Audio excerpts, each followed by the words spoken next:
Hello, President Museveni. It's Ambassador Hope from Washington, D.C. I'm going to talk today about the President's legacy, Hope on Africa. First of all, I'm going to talk what has happened to date, what has to happen in order to have the inward investment to Uganda, and what you can do to help accelerate that happening. At the end of 2001, we were asked to look at how we could do a scalable program for Africa. What struck us first was the number of orphans and the fact that those are precious human assets for each of the countries in Africa. Human asset care is a vital change in policy that all countries need to adopt so that the most precious assets of the country isn't gold or diamonds or iron or steel, but it's the human assets, because without healthy and educated assets, there are no jobs in a knowledge economy for illiterate and unhealthy people. So it's really common sense into common practice. Then in 2002 and 2003, we worked with Capitol Hill to build a model and to show the scale and the speed of the need. At that time, the budget was only $300 million, and so it had to be increased to $15 billion so that we could benchmark that with the private sector and raise the funding commitments that were needed to really transform the situation in Africa.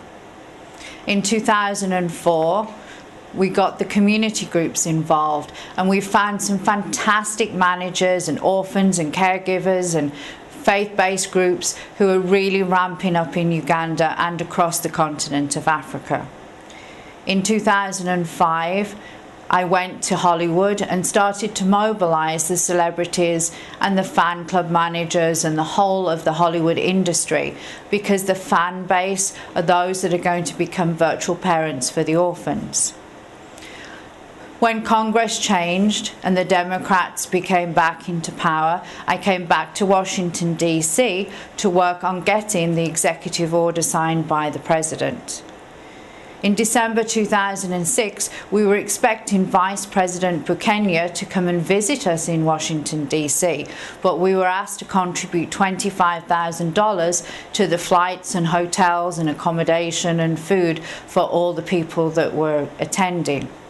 That was difficult at that time because we had already invested by that stage in over 5 years of development costs. In fact, to date, President Museveni, we've invested for 6 years and 4 months before getting paid, because we are dedicated and committed to solving this problem, and not just doing it for a few orphans or a few people that are sick, but for the whole population of 13 million orphans and 25 million sick. And that's the key, because you know, as you reverse the infection rate for HIV/AIDS, it was only by getting all of the people treated and getting all of the people tested and changing the behavior that you were able to bring about that transformation.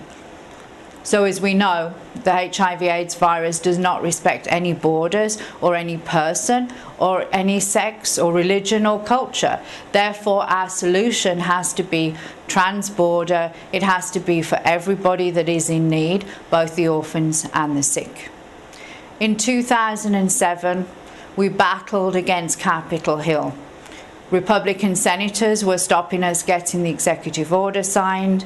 People were just being basically disruptive because a lot of them didn't want to give President Bush a win.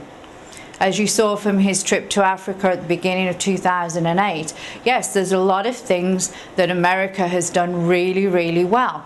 But the truth is, the HIV/AIDS policy is 8 years out of date. So now they're looking to take the policy to the G8 meeting in July in Tokyo, but the German policy for the number of people needing treatment in Africa is 30 million people. The American policy is just 5 million people. If you look back historically to when the G8 can actually make things happen, it's when at least 6, 7 or 8 of the G8 share the same policy and then agree to cooperate and collaborate on a solution.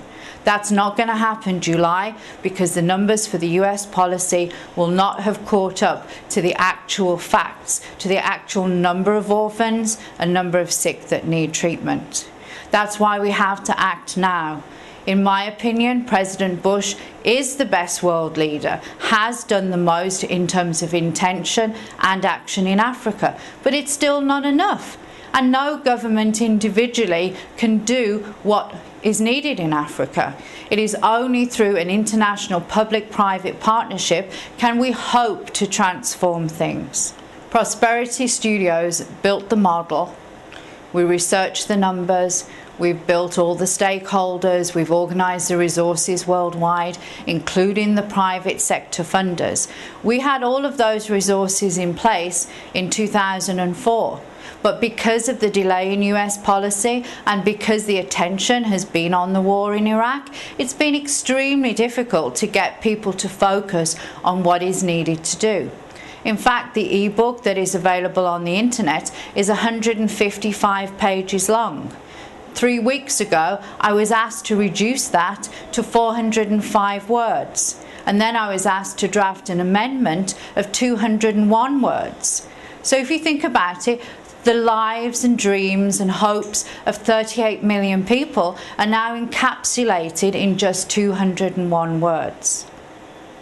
But those 201 words are precious because by getting everyone treated and by getting every orphan the care that they need, we can transform Africa in a phenomenal way.